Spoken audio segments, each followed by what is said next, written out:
Uri, సర్దారుద్దం, Sam Bahadur సినిమాలతో best performer గా critics ప్రశంసలు అందుకున్నారు Bollywood young hero Vicky Kaushal. Unsung heroes roles కు తాను బెస్ట్ ఆప్షన్ అని ప్రూవ్ చేసుకోవడంతో మీడియా కూడా ఈ యంగ్ హీరో మీద కాస్త ఎక్కువగానే ఫోకస్ చేస్తోంది.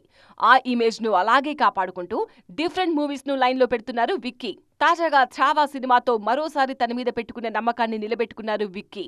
శివాజీ మహారాజ్ కొడుకు శంభాజీ కథతో తెరకెక్కిన ఈ సినిమాలో first time historical character play చేశారు. ఈ సినిమాలో విక్కీ పర్ఫార్మెన్స్ మాస్టర్ క్లాస్ అంటూ పొగిడేస్తున్నారు ఆడియన్స్. ఈ సినిమా వసూళ్ల విషయంలో కూడా అదే జోరు కనిపిస్తోంది. ఫిబ్రవరి 14న రిలీజ్ అయిన ఛావా 3 రోజుల్లో 164 కోట్లకు పైగా వసూళ్లు సాధించింది. ఈ ఏడాది రిలీజ్ అయిన బాలీవుడ్ మూవీస్ లో బిగ్గెస్ట్ ఓపెనర్ గా నిలిచింది.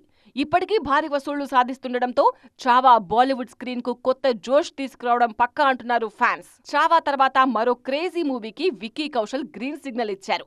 ఓ పౌరాణిక పాత్ర నేపథ్యంలో ప్లాన్ చేస్తున్న ఈ సినిమాలో విక్కీ టైటిల్ రోల్లో నటించబోతున్నారు.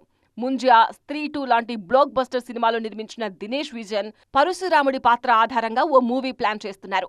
మహావతార్ పేరుతో రూపొందుతున్న ఈ సినిమాలో పరశురాముడిగా నటించేందుకు విక్కీ ఓకే చెప్పారు.